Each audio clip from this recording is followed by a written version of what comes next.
आप मुझे बेवकूफ़ बना रही हैं, पर आप मुझे बेवकूफ़ बना नहीं सकतीं। असल में आपकी कभी नीयत ही नहीं थी मेरी मदद करने की।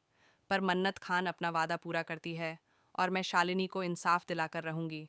जहाँ तक मेरी माँ के लिवर की बात है, तो वो भी मैं खुद ही अरेंज कर लूँगी। क्या है ना, अगर आपसे कोई मदद ली, तो मेरी माँ मुझे माफ़ नहीं करेगी। और अगर इस इंसाफ की जंग में मैं हार गई, तो मेरी माँ का दिल टूट जाएगा। वो कहेगी, मन्नत, तुझे तो उस दिन मरने से बचाना ही नहीं चाहिए था। आपको मैं बचकर जाने नहीं दूंगी। अब चुपचाप कोर्ट चलिए। मैं जो कहूंगी सच कहूंगी। कौन सा सबूत है? कहिए, क्या कहना चाहते हैं आप? शालिनी सिरोही के साथ जबरदस्ती करने वाला वो बॉबी सलूजा है। झूठ, सब झूठ है। ये झूठ बोल रही है। ये सब बकवास है। ये बकवास कर रही है जज साहब। ये झूठ है। गरिमा को रखा है, मुझे मना करिए, मना करिए, शांत रहिए। ये सब झूठ है। तो मैं आपसे निवेदन करती हूँ कि कोर्ट का समय कहानियाँ सुनने में बर्बाद ना किया जाए। कहानी? हाँ, कहानी है एक लड़की की ज़िंदगी बर्बाद होने की। और वो आपको सुननी पड़ेगी वकील साहब। ऐश्वर्या राय सिंह मैम के पास सबूत हैं, और उन्होंने ही मुझसे कहा कि एक औरत होने के नाते वो ये सबूत सबके सामने पेश करना चाहती हैं। आप मुझसे नहीं, उनसे पूछ लीजिए। तो आपके पास जो सबूत हैं, उन्हें पेश कीजिए।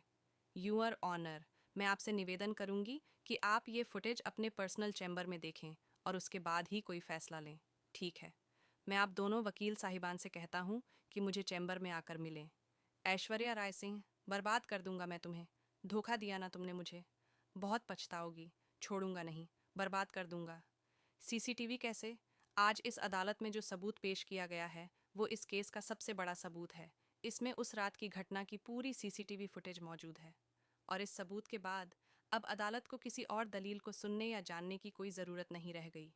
उस रात इंसानियत कैसे शर्मसार हुई और उसे किसने किया, ये बात अदालत अच्छे से जान चुकी है।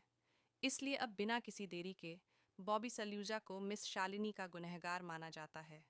मन्नत सीरियल में आने वाला है एक धमाकेदार ट्विस्ट। जी हाँ दोस्तों, मन्नत अब शालिनी को इंसाफ दिला देती है। वहीं दूसरी ओर अब विक्रांत और मन्नत के प्यार की एक नई शुरुआत होने वाली है।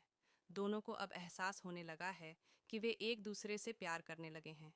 जब यह बात मल्ला को पता चलती है, तो मल्ला को इन सब से बहुत चिढ़ होती है और वह विक्रांत और मन्नत को अलग करने के लिए चालें चलने वाली है। ऐसे में आप भी यह देखने के लिए एक्साइटेड हैं दोस्तों? तो हमें कमेंट करके ज़रूर बताएं।